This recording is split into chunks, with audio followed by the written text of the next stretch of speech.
Welcome on board Arvind Mendiratha. He's the MD and CEO at Metro Cash and Carry India, joining us on the show right now. Arvind, hi, good morning. Good to have you on the show. Arvind, the last time we were chatting with you, 8 of your outlets, if I'm not mistaken, were shut.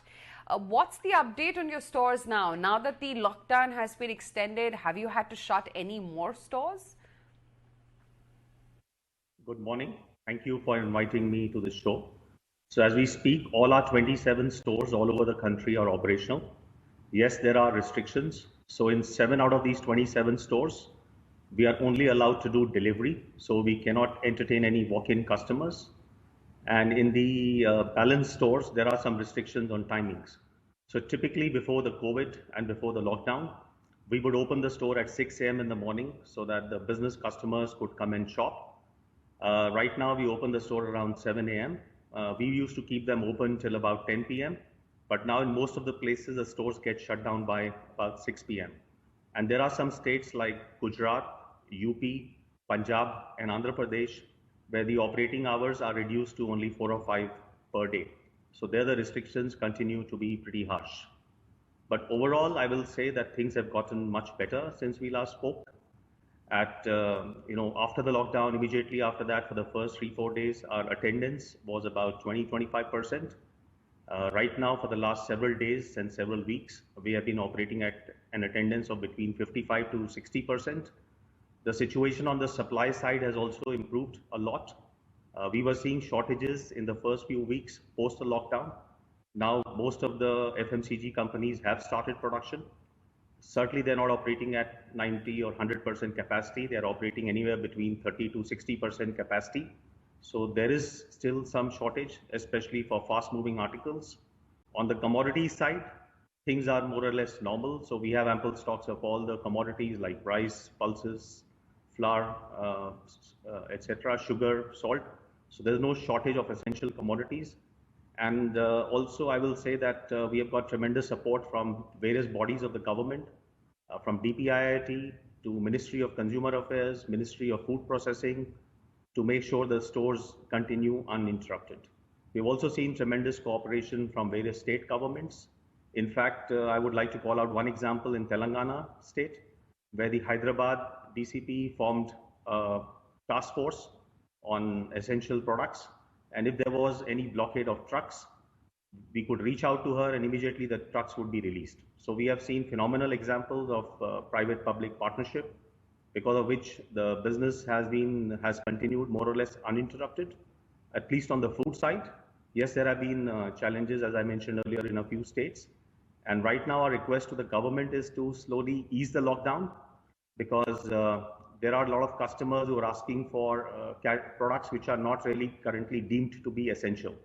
So these are, for example, kitchen products, things like microwave ovens, things like juicer mixer grinders, utensils, storage containers for food products.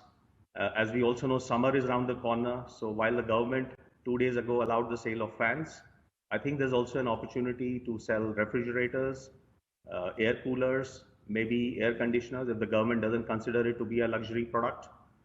We also know that a lot of people are working from home. A lot of people are doing online classes from home, students. So also it will be good if some of the work from home products are also allowed to be sold. Similarly, it will be good if stationery is also added to the list, not just the school textbooks. So we are appealing to the government to ease the lockdown a little bit, because it is in a way hurting the economy. We expect the GDP for the Jan-Feb-March quarter will be not very good. April, May, June could be also bad.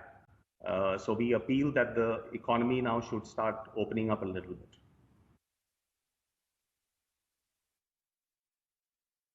What change do you think will happen to consumer demand? Do you think luxury spend will now become necessity within your categories of footwear which you make and sell? Do you see a downtrading will automatically start? So your top line may start contracting and margins may remain same. Are we looking at that kind of a scenario? Very good question. So we have seen that people are trading down. So the demand for premium products has come down even within FMCG. So people are buying the essentials.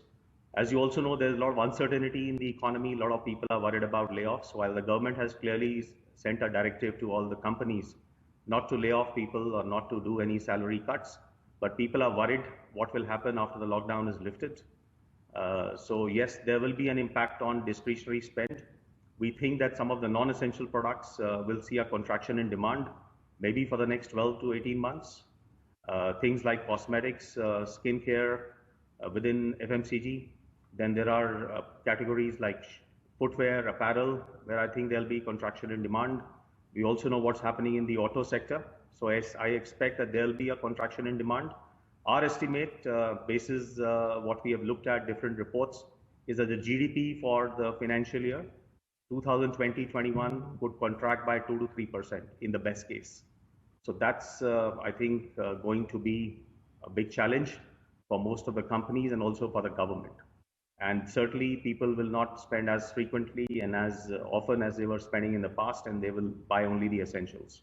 I will also say that we are seeing some contraction in demand for some of the so-called essential products like milk. I have also read reports that milk consumption has come down a little bit because the HoReCa sector, or what we call the hotel, restaurant, catering sector, the Indian sweet shops have been closed. They also are big consumers of milk. So that has led to a contraction in milk demand, and you can't get more basic than that.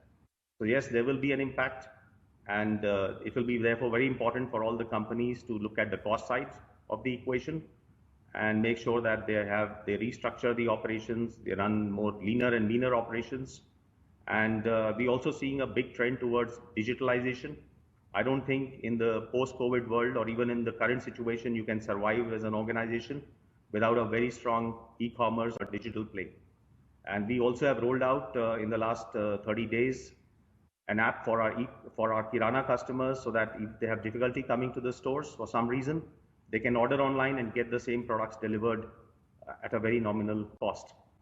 We also have a partnership which we stitched about a couple of weeks ago with Swiggy to deliver basic home essentials to the end customer homes, because as per the FDI policy, we are a wholesaler, we cannot sell directly to the end customers. So we did this partnership so that people can benefit from our wholesale prices and ample availability of the essentials.